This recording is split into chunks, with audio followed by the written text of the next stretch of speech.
दोस्तों, बढ़ते हुए बलात्कार और रेप की घटनाओं को देखते हुए सरकार जो होती है, वो नए-नए कानून लेकर आती है और कानून को बहुत सख्त बना देती है। कानून ने लड़कियों को इतनी सारी शक्तियाँ दे दी, जिस वजह से लड़कियाँ उसका गलत फ़ायदा उठाने लगीं। ये लड़कियाँ जो किसी के ऊपर भी झूठा इल्ज़ाम लगाकर उसको सारी ज़िंदगी जेल में सड़ाने के लिए एक नया इन लोगों ने षड्यंत्र करना शुरू कर दिया। चूँकि कानून जो है वो लड़कियों के पक्ष में ज़्यादा सख्त किया गया, जिससे जो इस तरह की घटनाएँ हैं, रेप और बलात्कार जैसी घटनाओं, इनमें अंकुश लगाया जा सके, लेकिन लड़कियों ने उसका गलत फ़ायदा उठाना शुरू कर दिया। आज की ये जो कहानी है, ऐसे ही एक टेलर की है। इस टेलर का नाम होता है रमेश। ये टेलर को एक लड़की झूठे केस में फँसा देती है, जिससे ये लड़का 5 साल तक जेल में रहता है। 5 साल तक जेल में चक्की पीसता है, उसके बाद बाहर आता है। तब तक ये जो लड़की होती है, ये असिस्टेंट कमिश्नर ऑफ पुलिस बन जाती है, आईपीएस बन जाती है। और दोस्तों, ये जो व्यक्ति होता है, फिर इस लड़की से कैसे बदला लेता है और इस लड़के की माँ का इस पूरी कहानी में क्या रोल था, ये सब कुछ आपको बताएँगे दोस्तों, इस पूरी कहानी में। और दोस्तों, आप लोग कहाँ से इस कहानी को सुन रहे हैं, ये आप लोग ज़रूर बताइएगा और वीडियो को लाइक कर दीजिए और चैनल को सब्सक्राइब भी कर दीजिए। अंत में मैं उन सभी लोगों के नाम लूँगा, जो लोग मेरे वीडियो पे कमेंट करेंगे कि वो कहाँ से देख रहे हैं और उनकी इस कहानी के बारे में क्या राय है। तो दोस्तों, कहानी को शुरू करते हैं। एक दर्जी था, वो अपनी दुकान में कपड़े सिल रहा था। उसका नाम रमेश था। ये लड़का जो होता है मध्यम परिवार से होता है और किसी तरह अपने घर का पेट पाल रहा था। जिस तरह से आप जानते हैं कि मध्यम परिवार में 20-25 हज़ार तक कमाना और पूरे घर का काम करना, सब कुछ, घर का खर्चा से लेके दवाई-दारू सब कुछ इससे ही चलता है। अब दोस्तों, इतनी ही देर में इसकी दुकान पर एक बहुत ही खूबसूरत, भला की खूबसूरत लड़की आती है। ये लड़की इससे कहती है कि दर्जी साहब, मुझे अपने लिए सलवार सूट सिलवाना है और मैं चाहती हूँ कि ये जो सलवार सूट हो, ये मेरे बदन पे एकदम फिट होकर आए और फिटिंग आपकी बहुत लाजवाब होती है। मैंने ऐसा सुन रखा है कि आप जो भी सलवार सूट सिलते हैं, वो बहुत ही अच्छा फिटिंग का रहता है। इसलिए मैं आपके पास आई हूँ, पहली बार आई हूँ। अगर आपने मेरे सूट को बहुत अच्छे से सिला, तो फिर मैं दोबारा फिर आऊँगी और अपनी सहेलियों को भी लेकर आऊँगी। इतने में दर्जी जो होता है, वो हल्का-सा मुस्कुराता है और कहता है कि बहन जी ठीक है, मैं आपकी अभी नाप ले लेता हूँ और आप बता दीजिएगा कि किस तरीके का सूट आपको चाहिए। तो दोस्तों, ये जो दर्जी होता है, ये अपना इंची टेप उठाता है और ये जो लड़की होती है, इसकी नाप लेना शुरू कर देता है। और अचानक ये लड़की शोर मचाना शुरू करती है और अपने ही हाथ से अपने कपड़े फाड़ लेती है और ज़ोर-ज़ोर से चिल्लाना शुरू करती है, बचाओ, बचाओ, बचाओ, बचाओ। अब ये जो दर्जी है, ये हड़बड़ा जाता है, इसके कुछ समझ में नहीं आता है कि आखिर ये हो क्या रहा है। अब चूँकि ये जो दर्जी की दुकान थी, ये काफ़ी अंदर एक कोने में रहती है। चूँकि ये जो दुकान का किराया था, ये इसको बहुत सस्ते में मिल गई थी, इसने ये दुकान इसलिए उसने ले ली थी। लेकिन अब वहाँ पर जो कोने में दुकान थी, जब इस तरह से लड़की चिल्लाती है, तो जो आस-पास के और दुकान वाले होते हैं और जो लोग होते हैं, वो दौड़कर दुकान की तरफ आते हैं और जैसे ही दुकान में पहुँचते हैं, तो लड़की की हालत को देखते हैं, तो लड़की के चेहरे पे गाल जो होता है एकदम लाल हो जाता है, उसके हाथों में और ये जो सूट पहने होती है वो फटा हुआ दिखता है, उसके कपड़े जगह-जगह से फटे हुए दिखते हैं, जो लड़की ने खुद अपने हाथ से फाड़े थे। अब जो भीड़ होती है, अब दोस्तों, भीड़ तो इस बात का इंतज़ार ही कर रही है कि कोई आदमी मिल जाए जिसके ऊपर हाथ साफ कर सके। अब भीड़ जो होती है, वो रमेश को मारना शुरू कर देती है और मारते-मारते जब वो अधमरा हो जाता है, तब एक व्यक्ति जो बूढ़ा होता है, जिसकी उम्र लगभग 50-55 साल के आस-पास होती है, वो लोगों को रोकता है कि अरे छोड़ो, छोड़ो, क्या मार ही डालोगे? अरे अगर ये मर गया तो तुम सब लोग फँस जाओगे।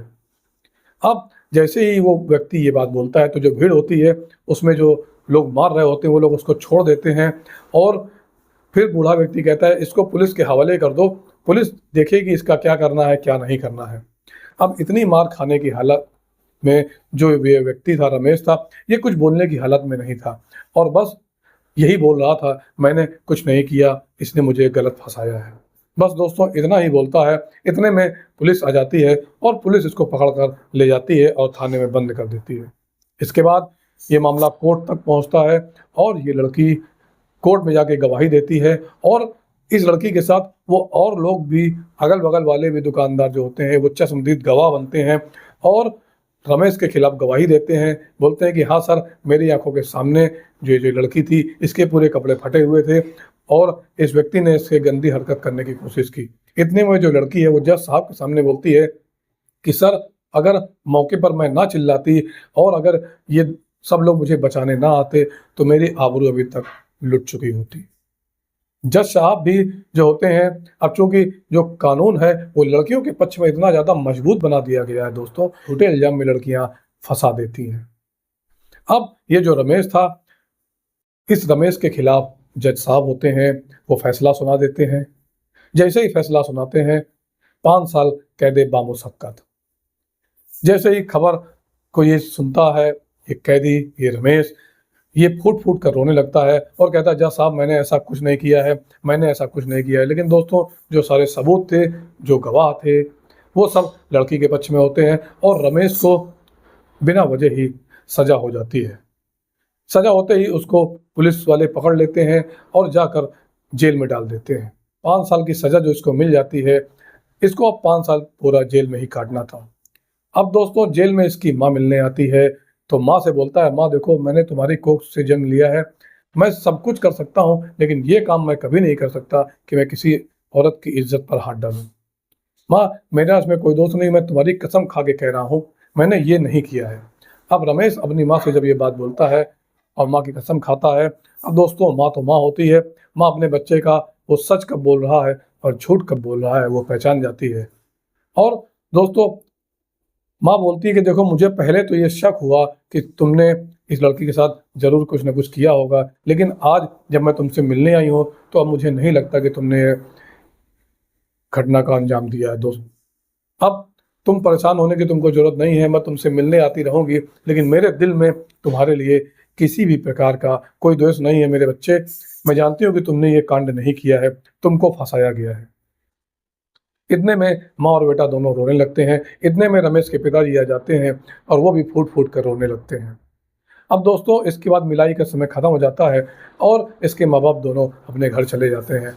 अब धीरे धीरे जो जेल का वक्त था, जेल में रहना, खाना पीना, वहाँ काम करना, वहाँ 10-10 घंटे काम करवाया जाता था और उसके बाद थोड़ा सा खाने को दिया जाता था। रमेश की जो ज़िंदगी थी दोस्तों, वो एक अच्छी ज़िंदगी चल रही थी, लेकिन अचानक जेल में आ गया। जो कांड उसने किया ही नहीं, उसकी सज़ा उसको मिल रही थी।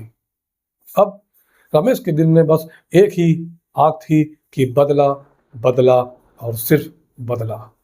अब रमेश अपने मन में बदला लेने की एक आग लेकर वहाँ पर सोच रहा था, बस किसी तरह मेरे ये 5 साल कट जाएं, फिर मैं उस लड़की को बताऊंगा जिसने मुझको जेल में डाला है। उससे बदला लेना मेरे जीवन का सबसे पहला काम है। अब दोस्तों, वहीं जेल में इसकी मुलाकात होती है। वहाँ पर एक व्यक्ति होता है जो जात से लोहार होता है। इस लोहार व्यक्ति से इसकी बातचीत होती है तो वो बताता है कि यार, तुम यहाँ पर कैसे आए? तो वो बताता है कि यार, मैं जो एक लड़की थी जिसने मेरे ऊपर गलत इल्ज़ाम लगा दिया, मैंने वो कुछ किया भी नहीं था, मैं तो दर्जी का काम कर रहा था, मैं उसकी नाप लेने जा रहा था। और पूरा वाक़या उसने उस लोहार को बताया। तो लोहार ने कहा, यार, ये तो तुम्हारे साथ बहुत गलत हुआ।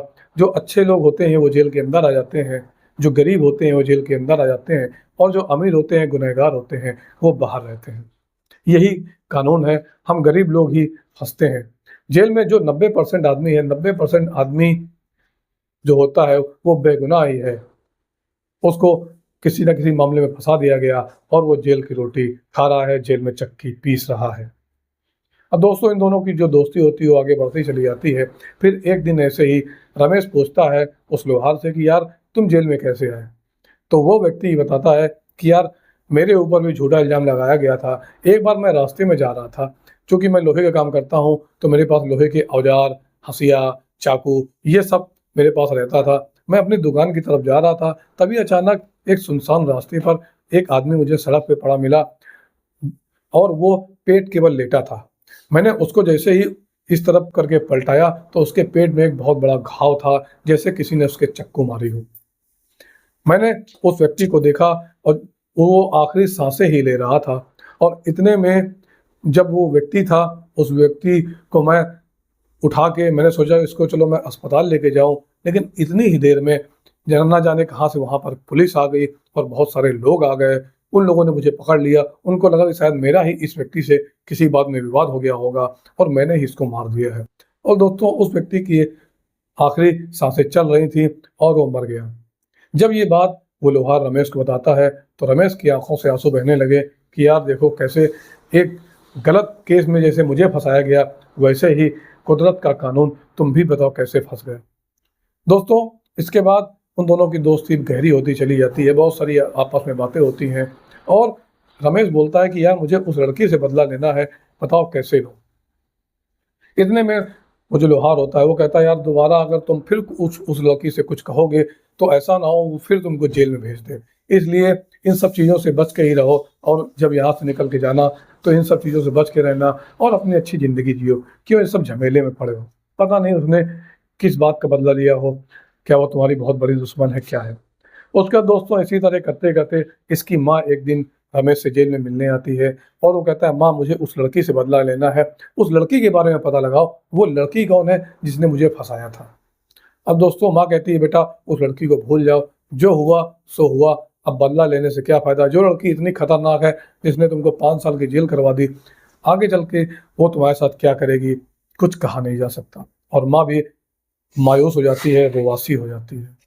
अब दोस्तों उसके बाद माँ वहाँ से चली जाती है और धीरे धीरे करके 5 साल का जेल का जो समय होता है वो ख़त्म हो जाता है और अच्छे विचार और व्यवहार की वजह से समय पर जेल से रमेश को छोड़ दिया जाता है। रमेश जैसे ही जेल से आता है अपने घर पहुँचता है, माता पिता का आशीर्वाद लेता है और घर में 1-2 महीने आराम करता है। अब जो इसको आज़ादी मिली थी उस आज़ादी को देख रहा था, लेकिन जो उसकी दोस्तों दुकान थी वो बंद हो चुकी थी, उसके पास करने को कुछ नहीं था। जो टेलर की ये दुकान किए था वो सब सामान वामान सब बिक चुका था। माँ बाप जो थे वो किसी तरीके फेरी लगाकर कपड़ों की फेरी लगाते थे इसके पिताजी और किसी तरह जीवन यापन करते थे।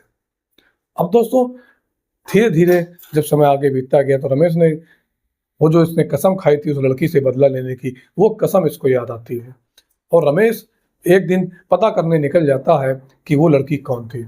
अब पता करते करते दोस्तों जब वहाँ पर और मोहल्ले वाले जिसके दुकान वाले सब लोग आते हैं उन सब से मिलता है तो दुकान वाले भी कहते हैं यार देखो तुमने जो किया हमको लगा था कि शायद तुमने ये किया, लेकिन बाद में जब पता चला कि वो लड़की ही फ्रॉड थी, उसने तुमको गलत फंसा दिया था।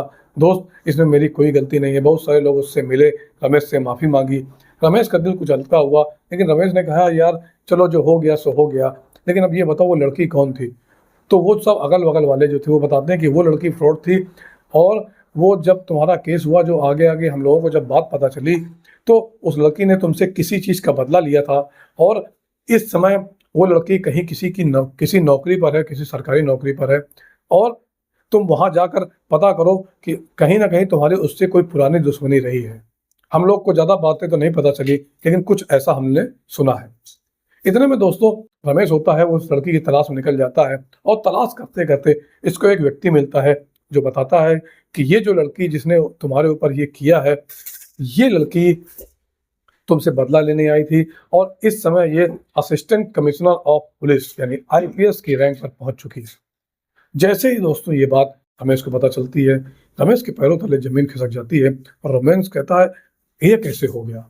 और रमेश पता करता है लड़की ड्यूटी कहाँ करती है, तो जाता है तो एक पुलिस का हेडक्वार्टर होता है, वहीं पर वो लड़की बैठती थी।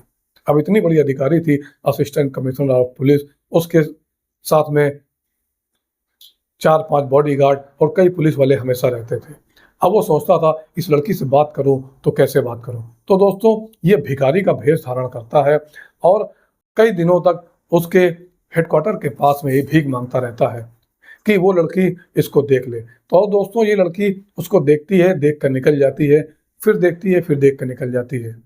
लड़की जो थी इसके ऊपर नजर पड़ती थी लेकिन वो ध्यान नहीं दे पाती थी और जब ये फंडा इसका काम नहीं आया तो ये सोचता है मुझे कोई और तरीका अपनाना पड़ेगा। दोस्तों इसी बीच इस लड़की के ही हेडक्वार्टर में एक सफाई कर्मचारी की पोस्ट निकलती है जो संविदा पर थे।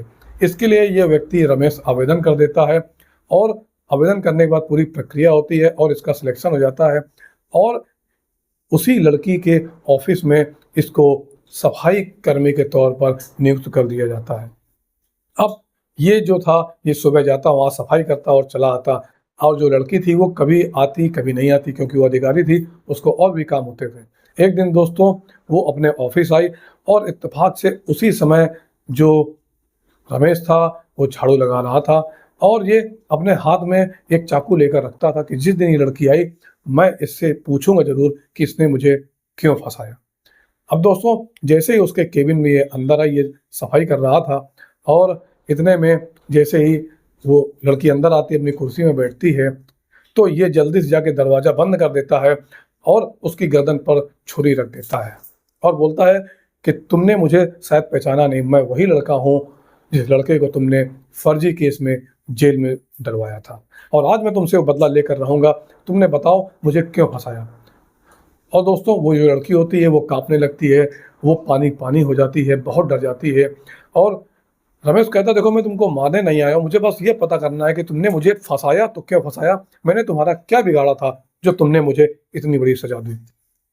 अब दोस्तों, ये जो लड़की होती है, जब ये बोलता है कि मैं तुम्हें नहीं मारूँगा, तो लड़की थोड़ी-सी सहज होती है और अपने आप को ठंडा करती है और कहती है, ठीक है, मैं तुमको बताती हूँ, तुम पहले सामने बैठो।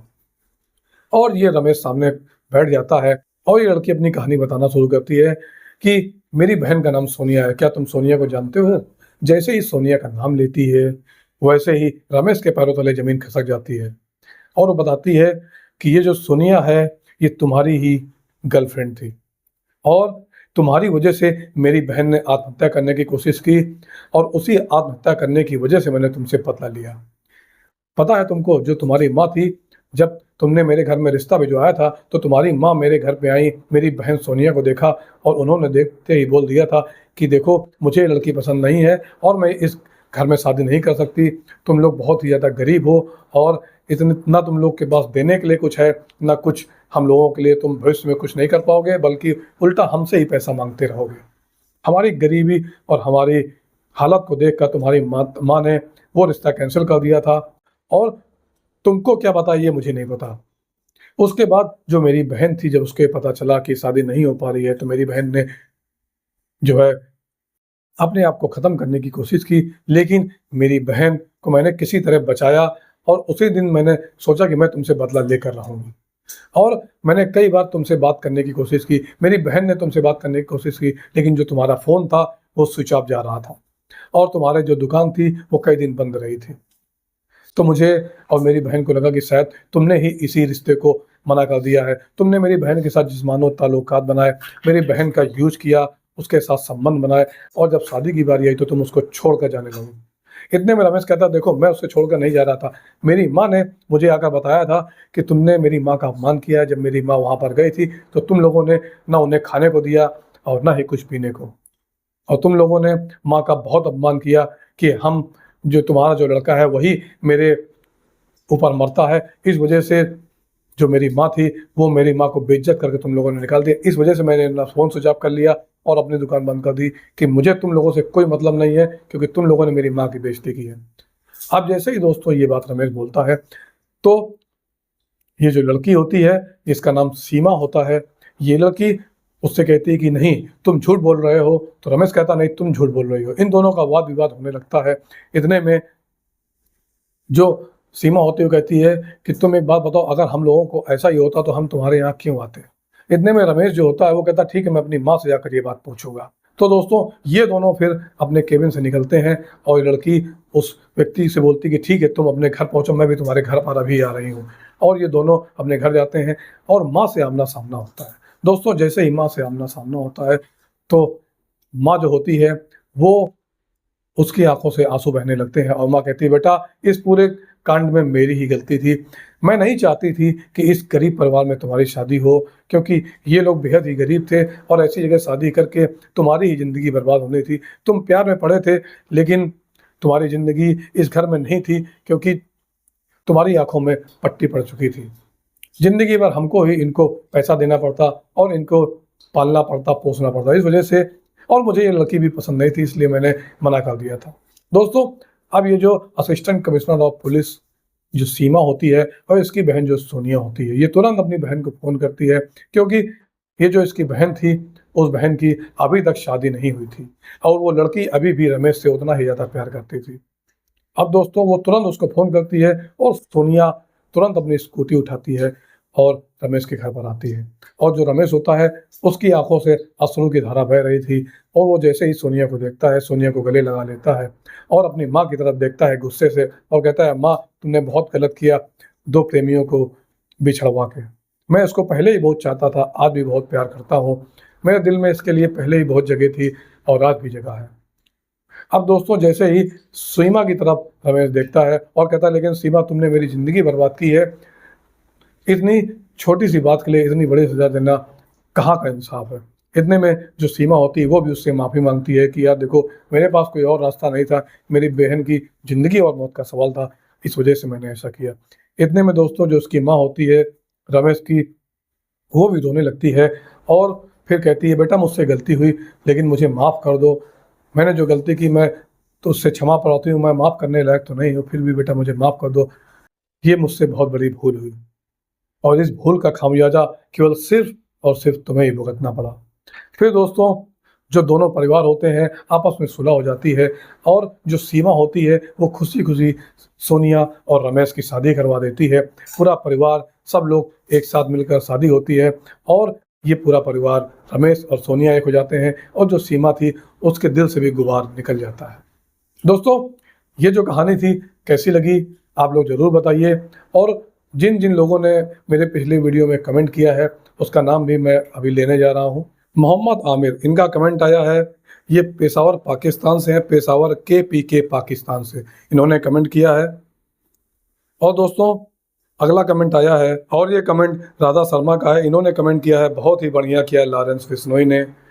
इसके बाद दोस्तों इनका नाम तो कुछ सही से लिखा नहीं है, CB2W भी लिखा हुआ है। उस महिला को सोचना चाहिए था, अपने पति के साथ रहना चाहिए था, इन्होंने कमेंट किया है।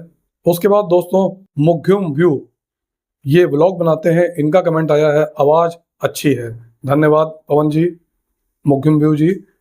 उसका एक कमेंट आया है अब्दुल गनी शेख का, रतन टाटा सबसे बड़े दानी थे, धन्यवाद अब्दुल गनी शेख साहब। उसके बाद मुग्युम व्यू का एक और कमेंट आया है, कलयुग का सबसे बड़े दानी थे, ओम शांति ओम। दोस्तों इस वीडियो में आपकी क्या राय है, इस लड़की ने सही किया या नहीं किया, या फिर आप लोग कहां से इस वीडियो को देख रहे हैं और किस जगह से किस जिले से देख रहे हैं, आपका नाम क्या है, आप लोग कमेंट करिए। मैं आप लोगों का नाम अपने आने वाले अगले वीडियो में जरूर लूँगा। नमस्कार दोस्तों, वीडियो को लाइक कीजिए और चैनल को सब्सक्राइब कीजिए। इस तरह की सच्ची घटनाएं और सच्ची कहानियां आपको मिलती रहेंगी। धन्यवाद।